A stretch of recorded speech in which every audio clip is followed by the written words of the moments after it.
पढ़ता है और हर नमाज के बाद फ़ौरी पढ़ लेता है, अल्लाह के नबी सल्लल्लाहु अलैहि वसल्लम ने फरमाया उस बंदे और जन्नत के दरमियान सिर्फ़ और सिर्फ मौत का फ़र्क बाकी बचता है। वो जहाँ यहाँ से वो आयत पढ़ी उसने, अगर वो फ़ौत हो जाता है वो सीधा जन्नत में जाता है।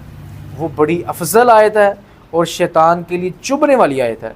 वो आयत आपने पढ़नी कैसे है? आपने आयत पढ़नी है 360 मरतबा। इससे पहले मैं आपको कुछ चीज़ें बता दूँ। अगर आप पर खुदा न खासा काला जादू है, आप पर सिफली जादू है, आप पर बंगाली जादू है, आप पर सिखों का जादू है, आप पर हिंदुओं का जादू है, आप पर यहूदियों का जादू है, किसी किस्म का जादू है, तो आपने इस आयत को याद करना है और 360 मरतबा पढ़ लेना। जब बंदा इस आयत को 360 मरतबा पढ़कर अपने आप पर दम कर लेगा, अल्लाह की तौफीक और रहमत के साथ पुराने से पुराना जादू घर बैठे आप इलाज कर सकते हैं। एक